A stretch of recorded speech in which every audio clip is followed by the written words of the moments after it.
Olá, turma! Nesta aula, nós discutiremos sobre branquitude e branqueamento e passaremos pelos conceitos de espremaci branco, branquitude, privilégio branco, pactos narcísicos, branqueamento, mestiçagem e eugenia. É uma aula que compõe a disciplina Educação para as Relações Étnico-Raciais. Essa discussão de hoje é a partir dos textos Racismo e Ideologia, de Silvia Almeida, e Branqueamento e Branquitude no Brasil, de Maria Aparecida Bento. Antes de começar, eu vou exibir aqui rapidamente um vídeo curto em que a Lilian Schwartz vai falar sobre as teorias do branqueamento no passado e no presente. Vamos assistir.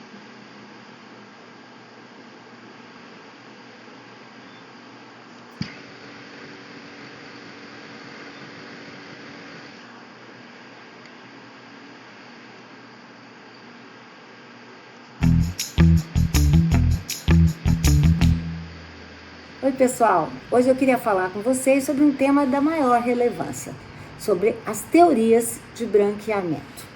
Em 1888, quando o Brasil abolia finalmente a escravidão no país, depois de países como Estados Unidos da América, Porto Rico e Cuba, entraram no país uma série de teorias que viraram grandes vogas. Eu estou me referindo às teorias do darwinismo racial, que supunham que entre brancos e negros existiriam diferenças ontológicas, mas também essas teorias do branqueamento. O que diziam essas teorias? Que os brasileiros no futuro seriam brancos, se possível, até negros.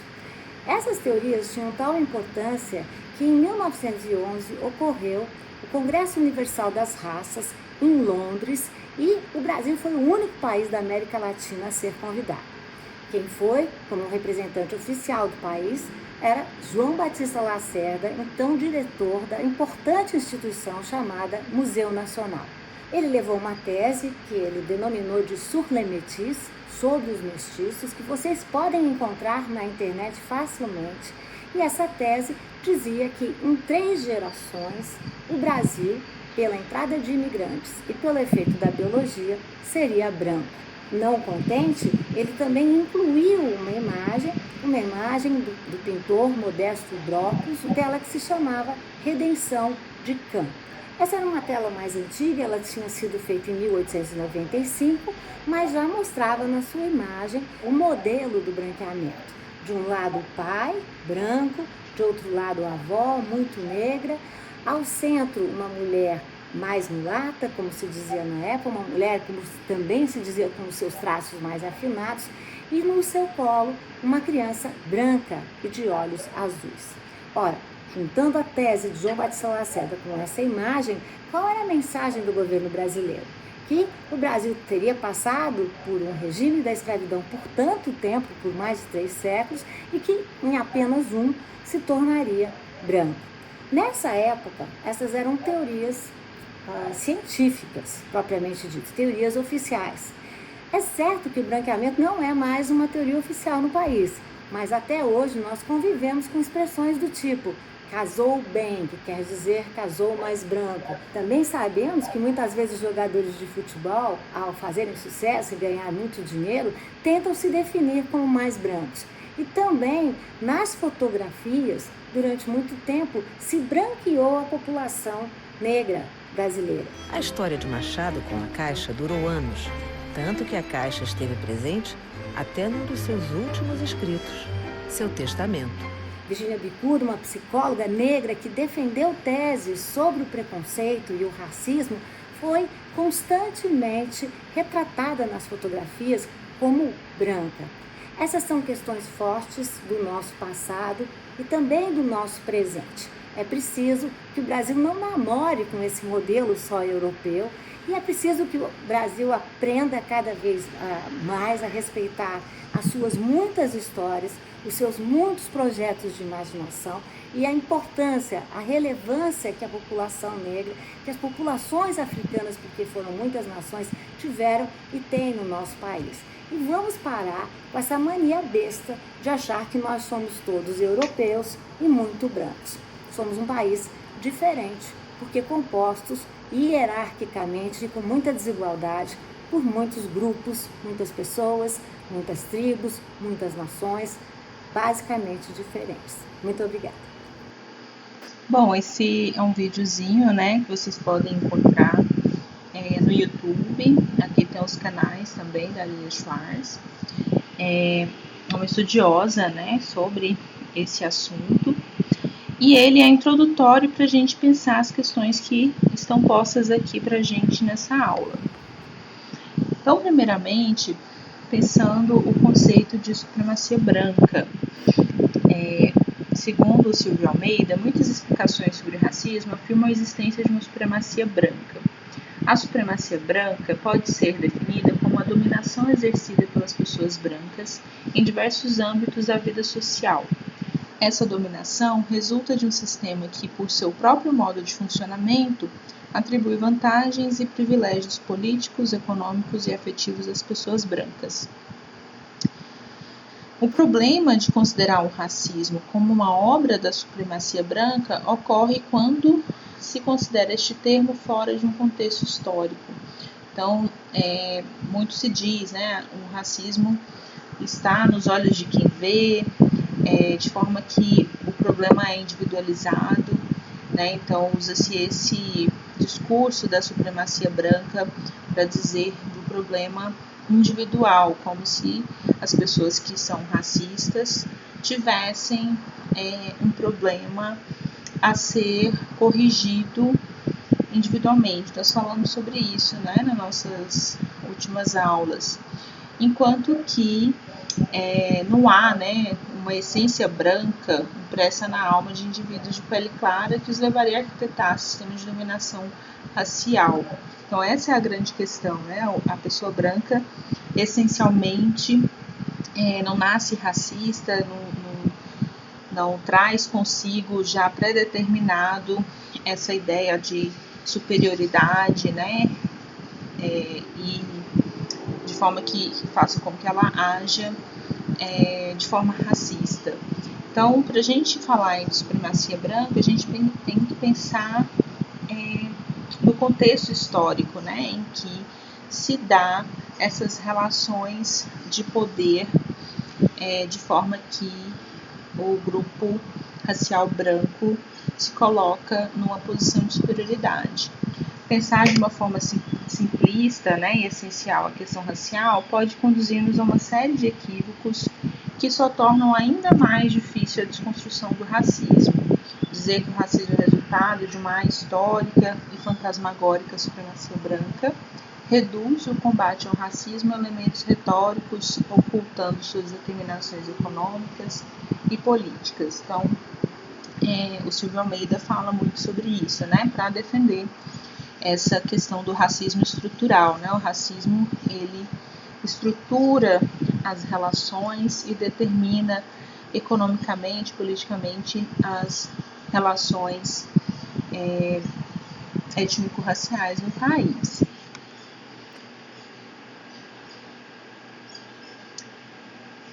Então, não se nega que uma das características do racismo é a dominação de um determinado grupo racial sobre o outro, mas o problema está em saber como e em que circunstâncias essa dominação acontece.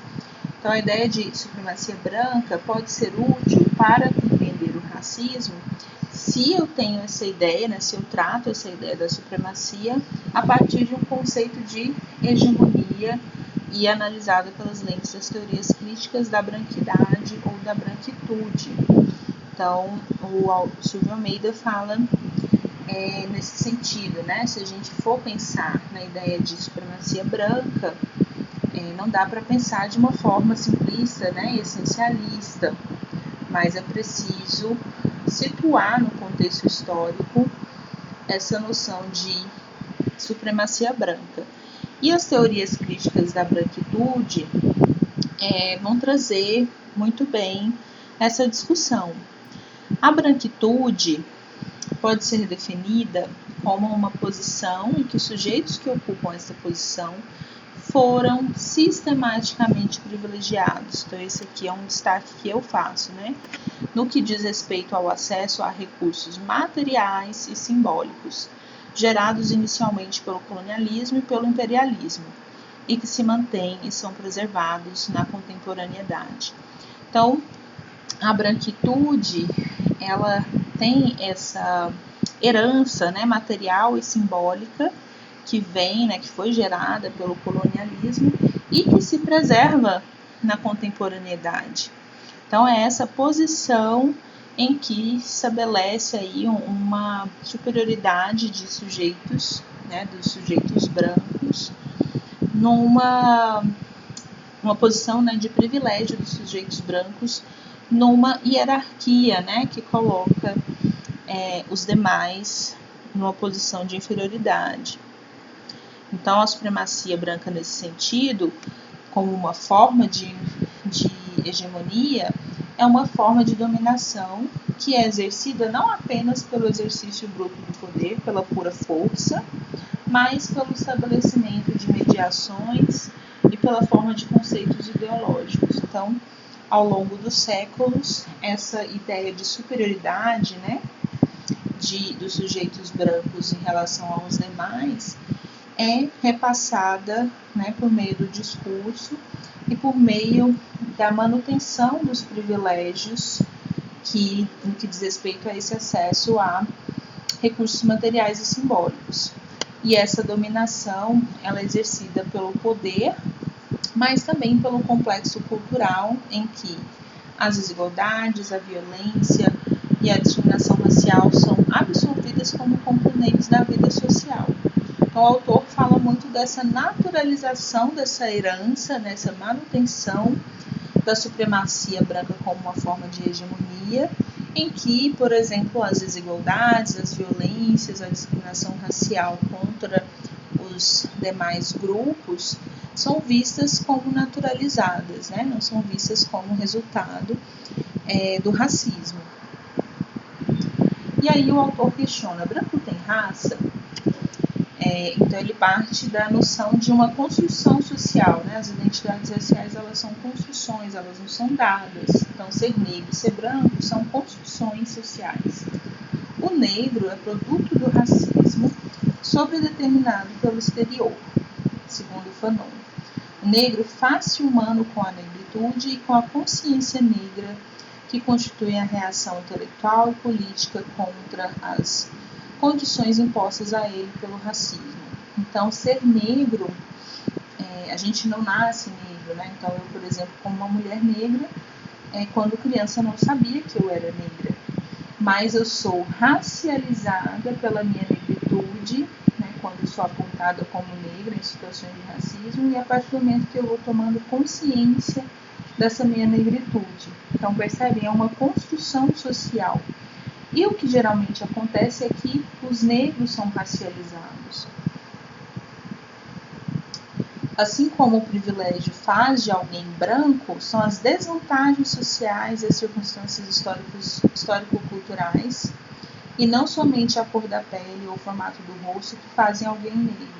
Então, tendo as características que eu tenho, né, não me fizeram negra, não me reconhecia negra a partir das minhas características físicas somente. Eu vou me tornar negra, me reconhecer como negra e ser reconhecida como negra a partir das desvantagens sociais e das circunstâncias por que eu passei, né?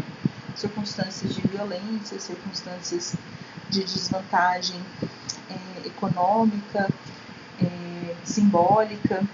Então, são as características físicas ou práticas culturais,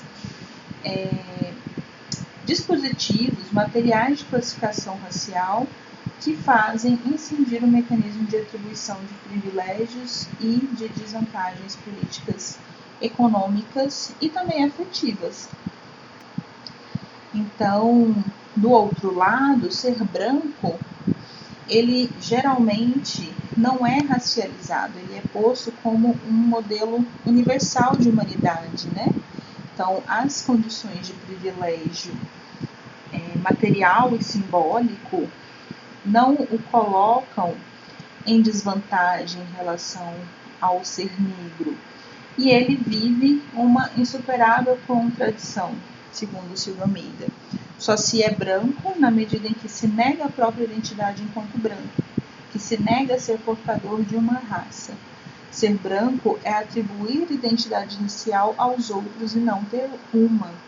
Então, é uma raça que não tem raça. E aí é isso, né? O ser branco, ele não é visto como diferente. O diferente é o outro. E aí a dificuldade, né, que muitas pessoas brancas têm de se racializar, de se identificarem como brancas. E aí o autor vai dizer, né, da ironia, mas também ser uma situação compreensiva por conta disso, né, do ser branco não ser racializado, ser colocado como um modelo universal de humanidade, que é chamar os outros grupos não brancos como identitários, né, sem se dar conta que essa forma, né, de lidar com a questão racial é um traço fundamental da própria identidade branca. E aí, por isso que o racismo é tratado como um problema do negro, né, como se a diferença e as desvantagens sociais e as dificuldades, né, as situações de racismo fosse um problema do negro, enquanto que é um problema do branco, que vai estar nessa posição hierárquica, né, uma posição de superioridade em relação ao outro, em posição de privilégio em relação às desvantagens dos outros grupos não brancos. Já a autora Maria Aparecida Bento, né, complementando essa nossa discussão, vai trazer o que ela chama de pactos narcísicos dos brancos.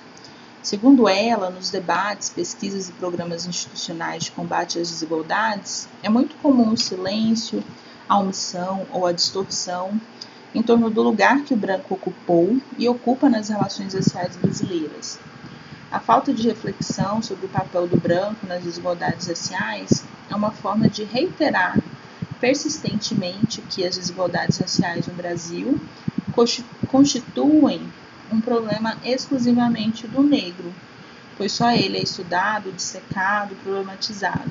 Então, assim como o Silvio estava dizendo, né, de geralmente o racismo ser visto como um problema do negro, aqui a Aparecida também está falando sobre isso, né, que as desigualdades raciais são tratadas como um problema exclusivamente do negro. O negro é muito estudado, o negro é problematizado.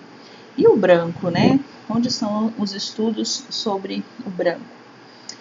Nas pesquisas que a autora realizou com brancos desde 94, nas questões que surgiram nos debates com os diferentes grupos, como movimentos sindicais, movimentos feministas, de empregadores, funcionários do poder público, o que se observa é que há algo semelhante a um acordo no que diz respeito ao modo como explicam as desigualdades raciais. Então, ela nota esse pacto, né, esse acordo entre as pessoas brancas quando o assunto são desigualdades raciais.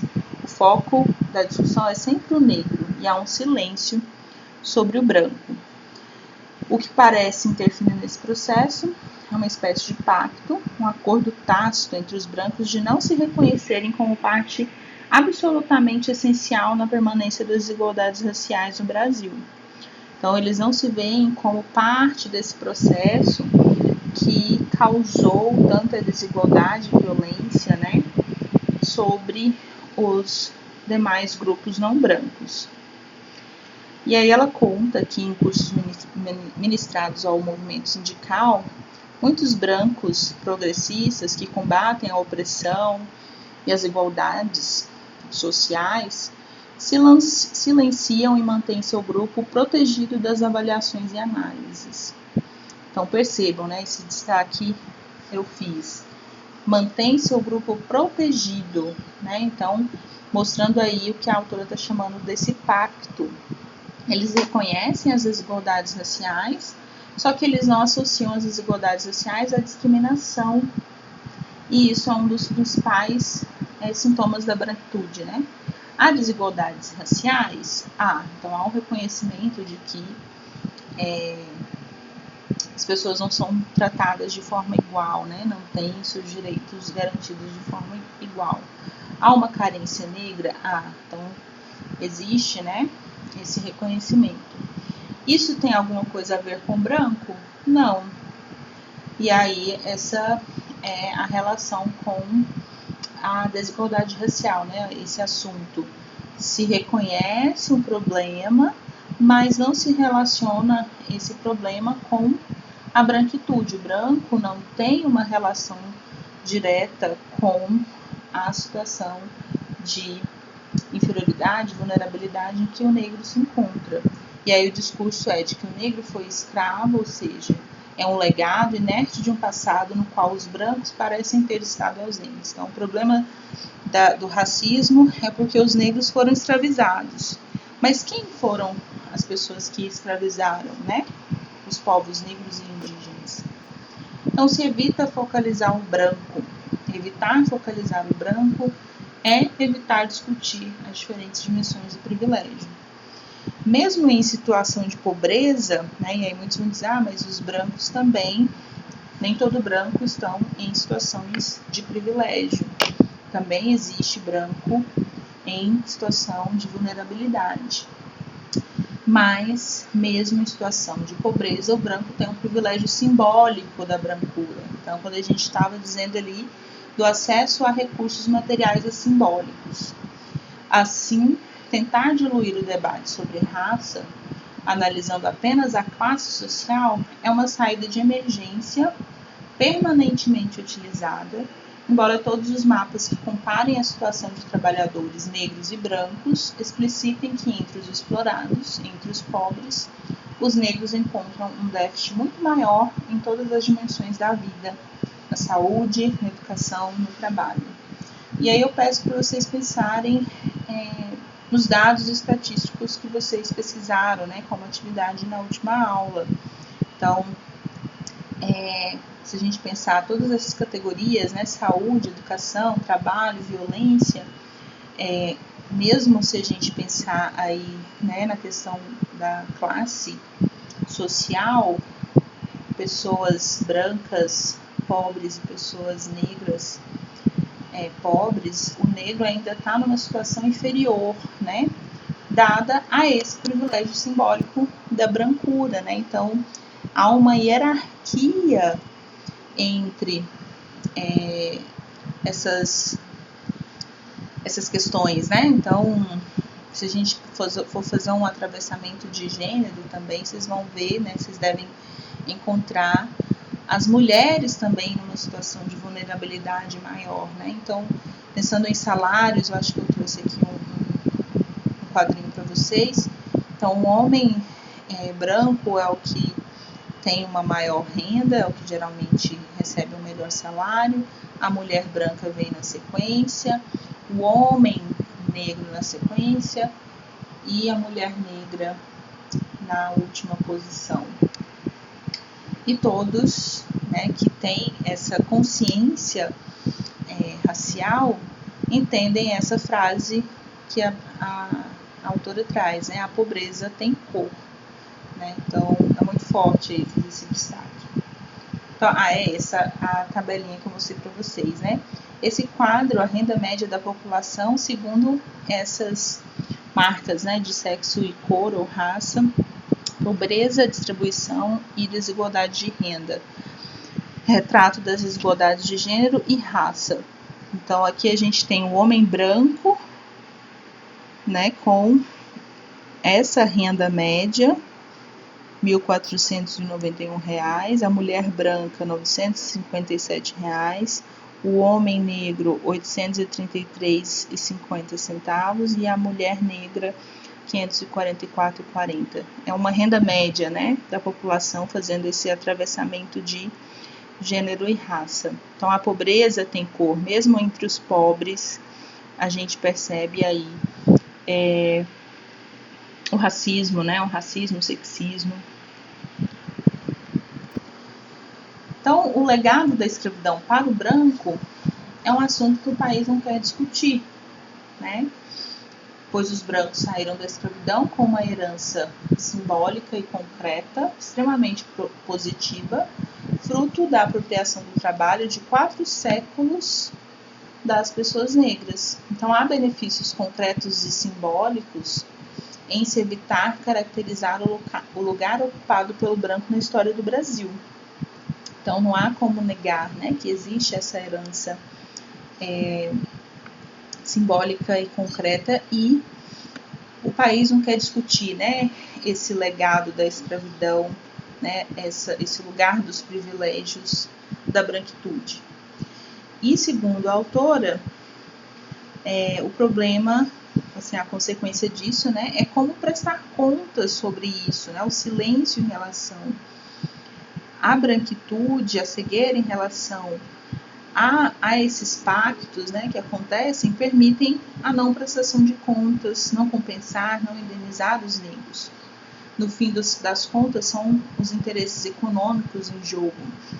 Por essa razão, políticas compensatórias ou de ação afirmativa são taxadas de protecionistas, né, ou assistencialistas, cuja meta é premiar a competência negra, né? Por isso é tão grande a resistência às políticas de ação afirmativa que vem fazer essas correções, né, essa prestação de contas com a população negra no Brasil. A autora vai falar sobre 2 tipos de discriminação, né, a discriminação por preconceitos e a discriminação por interesses, né. Então existe sim uma discriminação por preconceito, mas isso fica muito no âmbito do individual, né, o sentimento de rejeição aos negros. E a discriminação por interesses, que é o que interessa aqui, é esse desejo de manter o próprio privilégio branco. E aí a autora vai questionando, né, algumas questões. O que é que faz com que as pessoas que cultuam valores democráticos e igualitários aceitem a injustiça que incide sobre aqueles que não são seus pares ou não são como eles? Então, lembrando aqui, a autora ela é uma estudiosa da área da psicologia, né? Então ela vai fazer uma discussão aqui sobre questões históricas, mas fazendo essa relação com a psicologia, né? O comportamento do racismo. E aí ela vai falar, né, que as pessoas negras, pensando essa noção que ela traz de pacto, dos pactos narcísicos, né? Elas têm essa necessidade de pertencimento social. As pessoas de forma geral têm uma necessidade de pertencimento social, e esse pertencimento traz, né, uma sensação, um comportamento no sentido de proteção do próprio grupo e de exclusão daqueles que não pertencem a esse grupo. E aí, entre as pessoas negras, uma consequência desse pacto, né, dessa forma de agir de forma a proteger o próprio grupo, é a exclusão moral e o descompromisso político com o sofrimento do outro, com o sofrimento das pessoas que não estão diretamente aí se beneficiando dessa branquitude.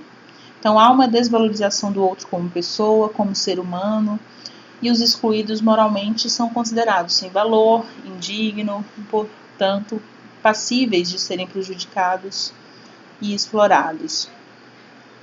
Então, um componente desse pacto narcísico é a autopreservação, né? A preservação dos próprios privilégios, né? Então, por isso, essa noção da discriminação por interesse, desse desejo de manter o próprio privilégio, de manter e proteger o próprio grupo, de preservar, né? Autopreservar, é muito comum nesse pacto narcísico entre os brancos. A autora vai falar também do branco como modelo universal, então nesse comportamento, né, de pacto, de autopreservação, esse comportamento vem acompanhado de um grande investimento na colocação desse grupo como grupo de referência da condição humana. Então, quando se precisa mostrar uma família, um jovem, uma criança, os meios de comunicação social, por exemplo, vão utilizar o modelo branco, né? Quem é que nunca viu aí as propagandas que trazem o ideal de família branca, né? O homem, e aí a gente pensa também numa família nuclear, a gente pode pensar no atravessamento aí de orientação sexual, então uma família heterossexual, um homem, uma mulher, filhos, todos brancos. E Freud vai identificar a expressão do amor próprio, né, com esse narcisismo, então como um elemento que vai trabalhar para a preservação do indivíduo e que gera aversões ao que é estranho, diferente. É como se o diferente, o estranho, pusesse em questão o normal universal, exigindo que se modifique. Então, nessa construção desse pacto, o branco é colocado como modelo universal e tudo que é diferente desse modelo é uma ameaça, né? Então, esse estranho, ele precisa ser eliminado, né? Então, há uma aversão, uma antipatia ao que é diferente. A autora traz também Eduardo Said na obra Orientalismo, o Oriente como invenção do Ocidente, né, em que ele vai estudar a europeização, analisando o olhar do europeu sobre os não europeus, né, no Oriente, né. Então ele desenvolve em seu estudo a maneira como no século XVIII, do século XVIII ao XX, o olhar do europeu transformou os não europeus em um diferente, muitas vezes em um ameaçador outro, né? E a gente pode pensar no período colonial nas Américas, né? Então, os povos originários também aqui eram vistos como o outro, né? Esse outro, construído pelo europeu, na verdade, tem muito mais a ver com o europeu do que consigo próprio. E aí a autora vai falar dessas projeções das próprias mazelas sobre o outro. E aí, no contexto das relações raciais, esses dois processos, tanto o de narcisismo, né, de autopreservação e de tomada, né, de si próprio como modelo, e as projeções das próprias mazelas sobre esse outro, vão revelar uma faceta mais complexa, porque vão justificar, né, e legitimar a ideia de superioridade de um grupo sobre o outro. E, consequentemente, legitimar as desigualdades, a apropriação indébita de bens concretos e simbólicos, a manutenção dos privilégios. Então, pensando no nosso contexto Brasil, né, os europeus, eles vão, por meio, né, desses processos, né, de projeção das suas próprias mazelas e de tomada do próprio modelo como modelo universal, justificar a exploração dos povos negros e indígenas. E isso é herança, né? Então, isso se mantém, se repete, né? Então, esse pacto narcísico entre os brancos é algo presente ainda hoje. Por último, vamos falar um pouquinho aqui sobre branqueamento, mestiçagem e eugenia, a partir aí dessa análise que a Aparecida Bento faz, né? Então, pensando ali naqueles processos em que ela destaca, essa forma de construção do outro a partir de si mesmo é uma forma de paranoia que traz em sua gênese o medo. Então, o medo do diferente, esse medo é, em alguma medida, o medo do semelhante, pensando nas profundezas do inconsciente.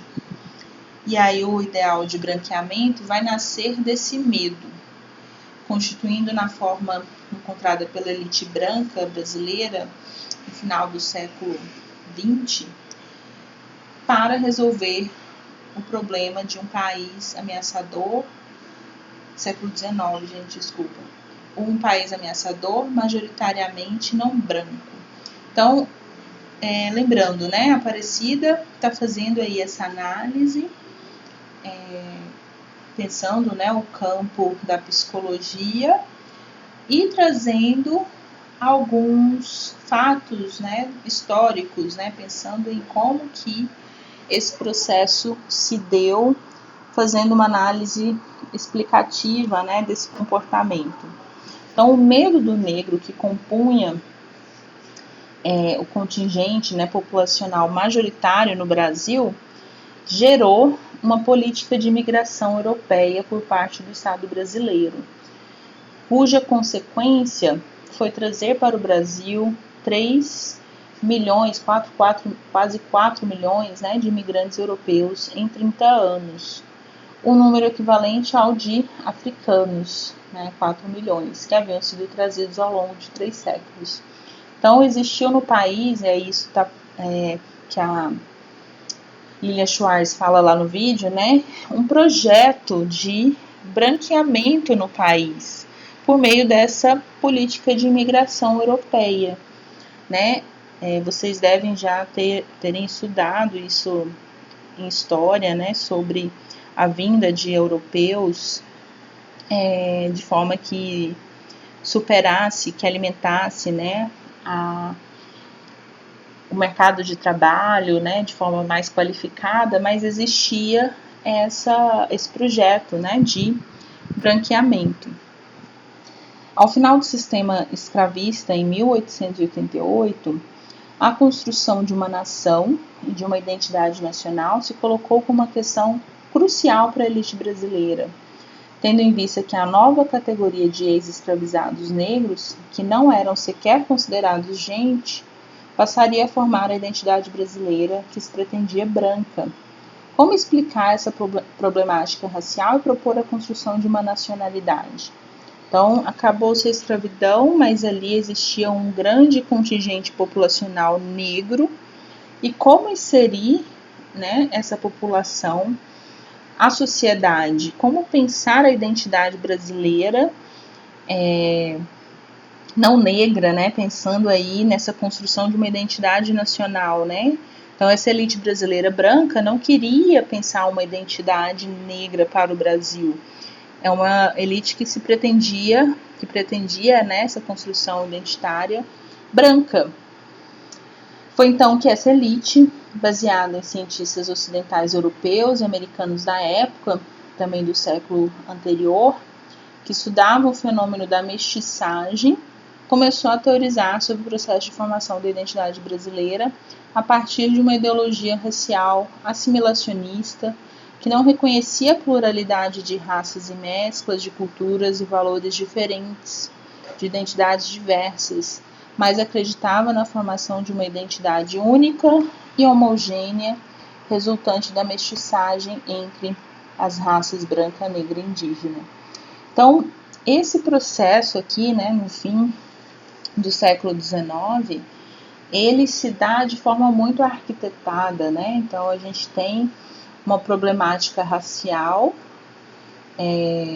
um processo em que ali os negros, né, ex-escravizados são colocados, libertos, né, e colocados em uma posição em que não são dadas as oportunidades, né, de melhores condições, e aí esse projeto do embranquecimento, né, formando uma nova nação com uma identidade que se pretendia branca. Então, a imigração fez parte desse processo e foi a partir de vários teóricos da mestiçagem que essa elite elaborou esse projeto, né? E aí no vídeo que nós vimos lá no início, traz muito bem, né, esse exemplo de como que essa teoria, né, que se dizia científica, foi construída. O Fanon, outra referência aqui para Aparecida, né, vai discorrer sobre esse medo desse europeu frente ao africano e vai destacar que esse medo era um medo da sexualidade. Então, isso também gera o que nós conhecemos hoje como a hipersexualização do corpo negro. Como a Igreja Europeia condenava pesadamente a sexualidade, essa dimensão sexual era negada pelo europeu e projetada sobre o negro, sobre as mulheres, especialmente, né, provocando inúmeros genocídios ao longo dos séculos.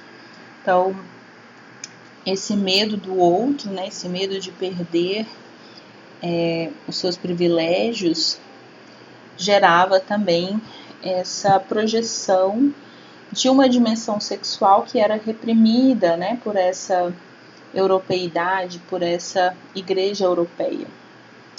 A autora traz ainda Jean Delumeau, que fez um brilhante estudo sobre a história desse medo no Ocidente, né, focalizando particularmente a Europa.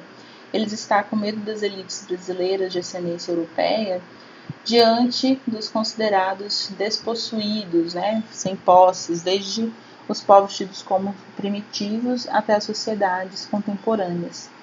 Então, aqui, né, uma outra referência que falava desse medo das elites europeias frente a esse outro, a esses povos não brancos, povos primitivos, indígenas, africanos, e o medo, né,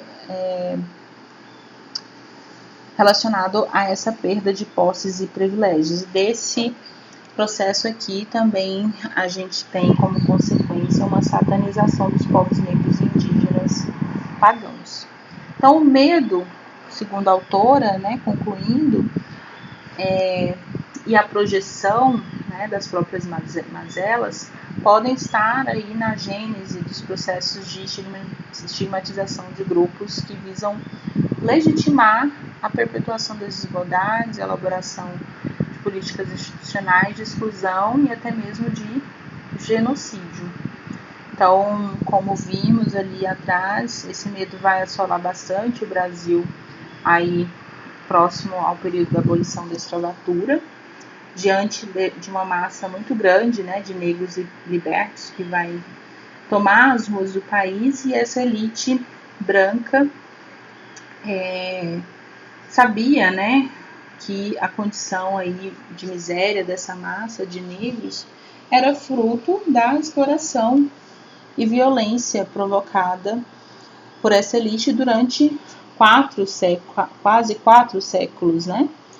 E é nesse contexto que essa elite vai investir nas políticas de migração europeia, visando esse embranquecimento, visando essa mestiçagem, de forma que essa massa, né, de pessoas negras fosse extinta, fosse dizimada. Então, o projeto era de uma exclusão total dos povos negros, com esse discurso, né, de que o país precisava de uma mão de obra mais qualificada, passava por um processo de modernização, né, uma industrialização que nascia, e aí, junto desse projeto, outras ações, né, como o confinamento psiquiátrico, o encarceramento de pessoas negras, né, a autora vai trazer várias referências, né, de como que essas pessoas foram violentadas. As teorias raciais apresentadas nessa época afirmam, então, que o país era uma nação composta por raças miscigenadas, porém em transição. Essas raças passariam por um processo acelerado de cruzamento e seriam depuradas mediante uma seleção natural, talvez milagrosa, levando a supor que o Brasil seria algum dia branco. Ou seja, os negros seriam assimilados pelos brancos. Então, a própria Lilian faz referência a um livro aqui da Lilian Schwartz, né, o Espetáculo das Raças.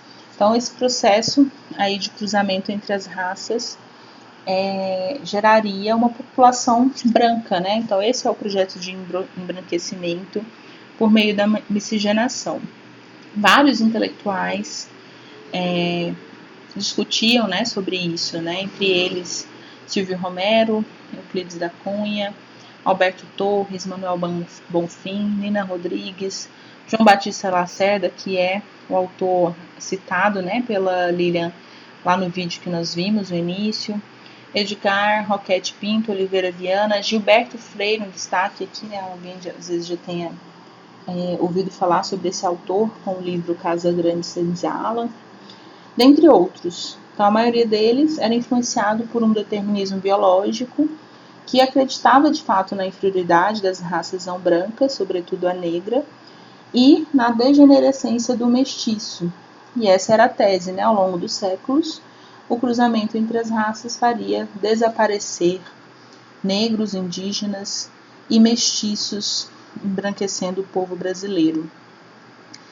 Essa ideia de assimilação, muito planejada, né, arquitetada, levada a efeito pela nossa elite branca do final do século XIX, parece associar a dimensão coletiva daquilo que Freud chamou de o amor canibal, que pressupõe incorporar ou devorar o outro. A autora fala também, né, que talvez possamos concluir que uma boa maneira de se compreender melhor a branquitude e o processo de branqueamento é entender a projeção do branco sobre o negro, nascida desse medo, né, que nós falamos, cercada de silêncio, fiel guardião dos privilégios, né? Então, quando se fala em embranquecimento, né, geralmente se coloca o problema no negro, que é o que a gente viu, né? O racismo é um problema do negro, o negro é que foi escravizado, o negro é que não se valoriza, o negro é que quer se embranquecer, mas entendam que esse projeto de embranquecimento é um projeto de uma elite branca, né, e não uma questão do negro que quer se embranquecer. Isso é um efeito, né, do racismo. O que se vê comprometido nesse processo é a própria capacidade de identificação com o próximo, criando-se desse modo as bases de uma intolerância generalizada contra tudo que possa representar a diferença, né, para fechar aí o que a autora chama desse pacto narcísico entre os brancos para a manutenção dos privilégios, né, desses privilégios resultantes das heranças